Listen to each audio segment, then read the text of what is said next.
Buenos amigos y amigas, nuevamente desde las azoteas, donde le decimos lo que otros callan. Por radiocolegial.com, la sangre verde como tú.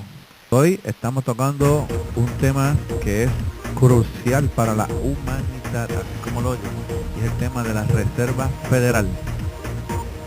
Muy bien, y la Reserva Federal recientemente celebró su centenario de su creación en la famosa isla de Jekyll. De hecho, hay un libro que se llama La criatura de Jekyll Island, que fue una reunioncita de los magnates de Estados Unidos, en el cual ellos se reunieron supuestamente para ir a cazar patos, ¿okay?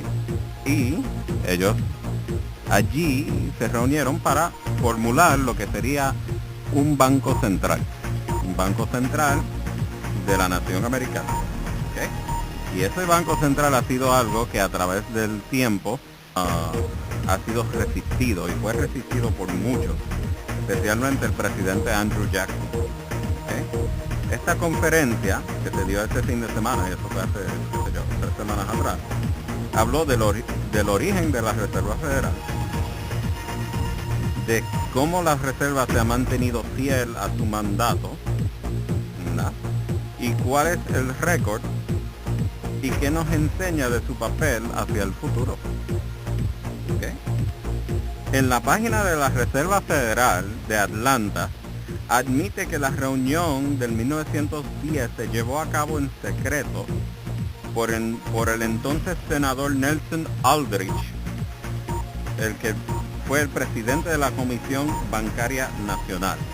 Y dice así, que a través de los años se habló de la materia, o sea, de la naturaleza clandestina de esta reunión. Ha sido criticado, ¿verdad? Hablando de la influencia indebida de Wall Street en la fundación del Banco Central de Estados Unidos.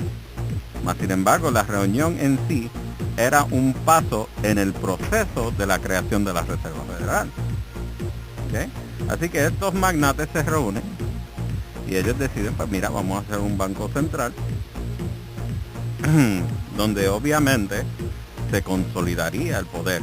Y en esa reunión se reunió, ¿verdad?, los magnates más grandes de Estados Unidos, que tenía en esos momentos una sexta parte de las riquezas del mundo.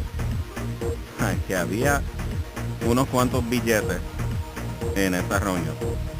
¿Okay? Se reunieron en secreto porque si el público se hubiera enterado de sus intenciones, nunca lo hubieran permitido. Inclusive, la ley que estableció la Reserva Federal se ratificó un 23 de diciembre de 1913, cuando la mayoría del Congreso estaba en camino a sus casas. Y de noche, ¿no? Exacto, para celebrar la Navidad. ¿Ok? Así que se ratificó, se presentó en la Cámara el 22 y se ratificó en el Senado el 23. Así que ahí hicieron el chanchullo, por decirlo así. Y por primera vez se estableció un banco central, el cual el presidente Jackson había vetado en el 1932. Y el presidente Jackson, que habló vehementemente en contra de la reserva, de un banco central, fue el primer presidente en sufrir un intento de asesinato. Y la persona que intentó asesinar a Jackson era una persona bien relacionado con la banca internacional, con la banca de Inglaterra. ¿Okay? Así que, así dice, nosotros concluimos que la Reserva Federal no son federales, pero son independientes y dueños privados y localmente controlados como organizaciones. ¿De dónde viene ese dictamen? Eso vino de un caso de Lewis contra Estados Unidos, un caso de corte, donde finalmente las cortes tuvieron que reconocer que la Reserva Federal no es federal. ¿Entiendes? O sea, la Reserva Federal es tan federal como lo es Federal Express, por decirlo así. Sí, que es una entidad totalmente privada. Exacto. Y volviendo al presidente Jackson, él dijo, controlar nuestra moneda y recibir nuestros dineros públicos y tener nuestros ciudadanos en dependencia sería más formidable y peligroso el poder militar o de un enemigo. ¿Sabe? El hecho de tener una banca privada sería más peligroso sobre la nación que cualquier enemigo con su milicia, con su navy, etcétera, etcétera. O sea que los padres fundadores reconocieron que el hecho de una banca privada tener en sus manos el poder del dinero era un peligro. ¿Entiendes? Porque obviamente, según la Constitución, los que tienen el derecho de acuñar moneda y de controlar la circulación es el Congreso. Pero con esta ley se quitó de manos del Congreso esa autoridad y se puso en manos de una banca privada. ¿Okay? De tal manera que mira lo que dijo el presidente Franklin Roosevelt al coronel Mandell House. La verdad del asunto es que tú y yo sabemos que elementos financieros han sido dueños de Estados Unidos desde los tiempos del presidente Jackson.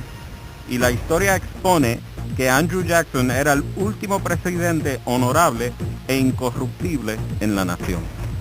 Eso lo dijo Franklin Roosevelt en el 1933.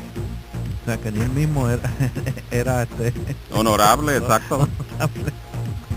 Exacto. O sea, y si nosotros vamos a ver,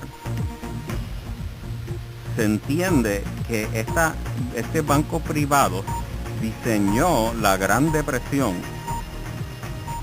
con el propósito de consolidar deudas en manos de unos pocos. Y de la Gran Depresión salió los primeros billonarios en Estados Unidos. O sea que mientras toda la nación se chavó, o sea, hubo gente que se hicieron más y más ricos. Y ahora mismo está pasando lo mismo. Porque los George Soros, los Bill Gates, los Oprah Winfrey, toda esa gente están mucho más ricos ahora que nunca. Y es porque ellos tienen conocimiento y ellos saben cómo la cosa se mueve. Y lo mueven de tal manera que les sea completamente, ¿verdad? Beneficioso para ellos. ¿Okay? Así que, en fin de cuentas, el secretario del Tesoro ha terminado siendo un funcionario de un banco privado. ¿Entiendes? Y funcionando para él y obviamente perjudicando a la nación americana. Y el Bank Act del 1933, mucha gente no sabe esto, es cuando Estados Unidos finalmente cayó en quiebra y no pudo seguir pagando sus deudas, forzando la confiscación del oro en manos privadas para satisfacer la deuda. Eso fue en el 33 cuando Roosevelt pasó una ley para confiscar el oro de la gente. ¿Y a dónde fue a parar el oro? A bancos privados. Exacto, y por ahí hacia Europa. ¿Entiendes? Porque obviamente los que componen la banca de, ¿verdad?, la Reserva Federal no son de Estados Unidos nada más. O sea, hay muchos elementos que son de Europa. Y ya tenemos, en el caso de, ¿verdad?, lo que está sucediendo ahora, todo el dinero que se dio y se entregó a manos de, ¿verdad?, de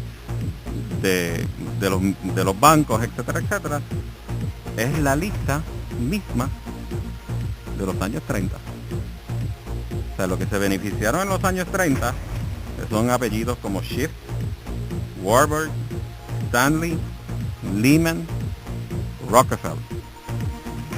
Son los mismos millonarios, los billonarios por decirlo así, que ahora se están jaltando los bolsillos. Sí, porque acuérdense que cuando en estas crisis que las hemos visto actualmente, han desaparecido un sinnúmero de bancos. ¿Dónde terminan esos bancos? Exacto. Terminan bajo el poder de los bancos poderosos. Bueno, se sabe que cuando se dio el dinero del rescate financiero de estos bancos no cogieron y se pusieron a prestar chavos a los demás. Ellos cogieron y empezaron a comprar los bancos más pequeños. Exacto, porque los compraban, como decíamos por ahí vulgarmente, a precio de carne bomba. Exactamente. Un banco que, para dar un ejemplo, un banco que tal vez estuviera valorado en 600 millones de dólares, pues lo compraban en 90. Exactamente. Y entonces tenemos el caso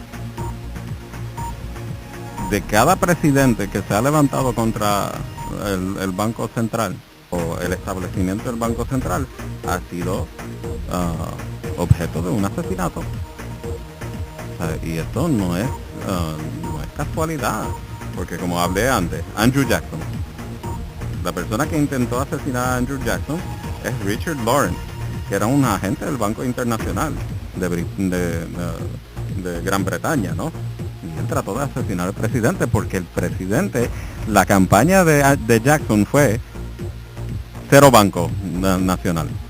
Eso fue el lema de campaña de él. ¿Okay?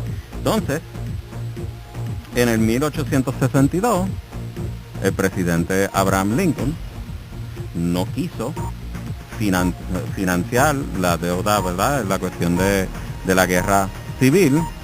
Cuando vinieron los Rothschild y vinieron la banca de Inglaterra, le dijo, mira, te vamos a prestar chavo. Él dijo que no. ¿Tú sabes lo que él hizo? Acuñó su propia moneda. Ahí fue donde se creó el famoso greenback, ¿okay? Que era el primer papel moneda de Estados Unidos que estaba respaldado por plata. Pues eso le costó, ya tú sabes, a Lincoln su vida, porque después ya tú sabes que lo limpiaron. Y algo parecido le pasó a Kennedy. Sí, pero no hemos llegado a Kennedy todavía, porque eso fue el Legal Tender Act, que obviamente le costó la vida a Lincoln, y mucha gente no sabe eso. Pero en el 1881, el presidente Garfield dijo, el que controla el volumen del dinero en nuestro país es dueño y maestro absoluto de la industria y el comercio. ¿Okay? Y cuando uno llega a esa realización, que el sistema entero puede ser fácilmente controlado de una manera u otra por pocos hombres en el tope. Así que, ¿sabes? 2 meses más tarde, y perdóname, no termina la cita, dice, no tendrás nadie que decirte cómo periodos de inflación o depresión puedan originar. O sea que Garfield reconocía que poner en manos privadas el acuñar moneda, el controlar el dinero y el flujo del dinero es entregarle poder absoluto en manos de unas pocas personas que pueden entonces controlar la inflación y controlar la depresión. 2 meses más tarde asesinan a Garfield. ¿Sabes? Y como tú bien dices, en el 1963 el presidente John F. Kennedy firmó la orden presidencial 1110, ¿okay? Que eso le desautorizó o le quitó la autoridad por completa a la Reserva Federal y le dio orden al Tesoro de producir dinero certificado en plata, ¿okay? Donde se empezó a imprimir dinero y se empezó primero a imprimir billetes de 5 y después